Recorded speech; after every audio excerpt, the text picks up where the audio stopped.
I hope you're doing well today.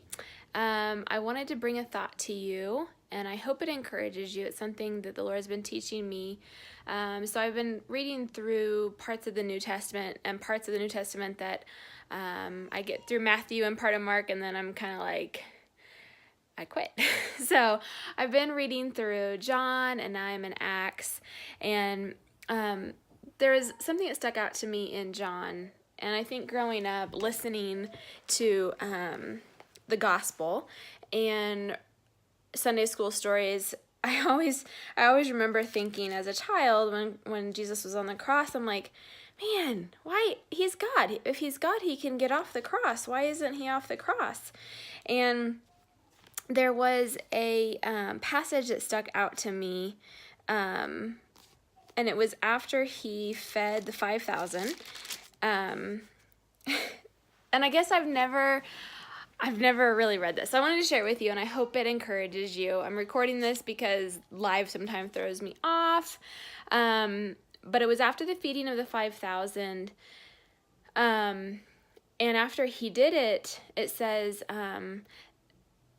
therefore, when the people saw the sign which he had performed, they said, "This is truly the prophet who is to come into the world."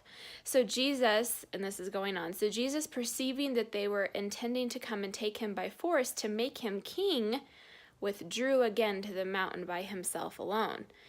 And I've done some research on that verse, and I'm like, he could have been king right there. Why didn't he just do it? And it was because he was obeying the will of his Father. He knew, he was perfect. He was Jesus, so he knew what was going to happen, and he intentionally took a more painful route to obey the will of his Father. Now, let's fast forward to Acts, which is where I've been. I just got done. I wrapped it up, and it's all about Paul, and basically they had taken him prisoner, and so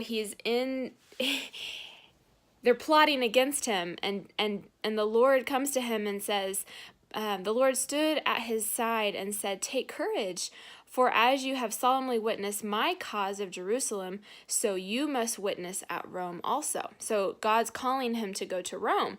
And so through Acts, you can see towards the end that he does everything to get to Rome. And he actually stands before one of the kings, and this is what he said to him. And I'm probably saying this name wrong, so I apologize. And Agrippa, however you say it, said to Festus, I'm probably saying them all wrong. You don't have to know how to say words to read the Bible, okay? This man might have been set free if he had not appealed to Caesar. So basically he's saying he's not guilty of anything, but Paul did everything to get to that point. And this man's saying he could have been let go if he wouldn't have forced his way to get to here. But why did he do that? Because God, his will was for him to go to Rome. And then when he gets to Rome, this is exciting to me.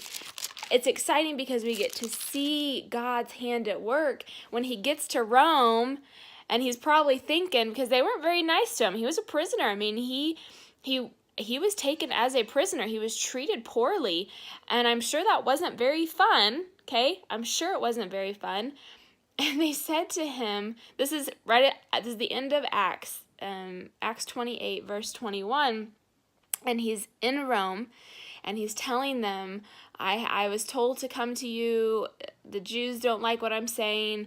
They want to put me to death. And this is them talking. They said to him, we have neither received letters from Judea concerning you and reported or spoken anything bad about you, but we desire to hear from what your views are, for concerning this sect, it is known to us that it is spoken against everywhere. So basically they're like, we don't know anything about you, but sure, let's listen to what you have to say.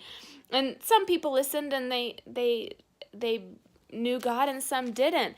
But it was just this reminder to me, and after I read this today, I had this thought: our story is his glory. Jesus is our perfect example. He is who we should follow, and he set that example of, if you obey me and you follow my will, even when it's taking the road less traveled, the path that seems a little less conventional, the path that might cause a little bit more distress, my glory will be shown through that. And Paul, over and over, Paul did it, but just in this situation, it was the same reminder that he chose to obey even when it wasn't very fun, and even when he could have taken the easier way out. We can never outplay or outthink the will of God. He's sovereign.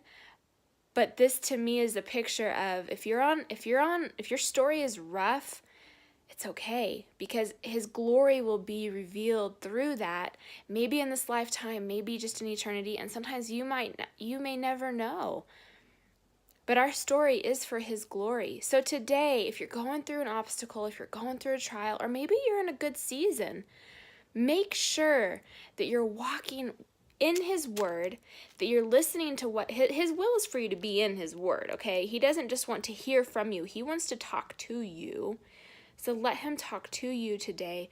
Walk in his will, even if it's a little painful, good or bad, and make sure that his glory is being revealed through you. Fight your sin. Be aware of your sin. Be aware of your flesh. And your story, my friend, it is for his glory. Keep going. Keep seeking out his will, no matter how uncomfortable it is. So I hope that encourages you today. He is faithful. So I hope you're having a great week. I'm probably going to do more YouTube videos because it's easier for me just to record them. I get distracted with lives. But anyways, make sure you subscribe, follow, share, like, all the fun stuff. But basically, my whole goal is to help you change your perspective with walking with the Lord. So have a good day. Bye, guys.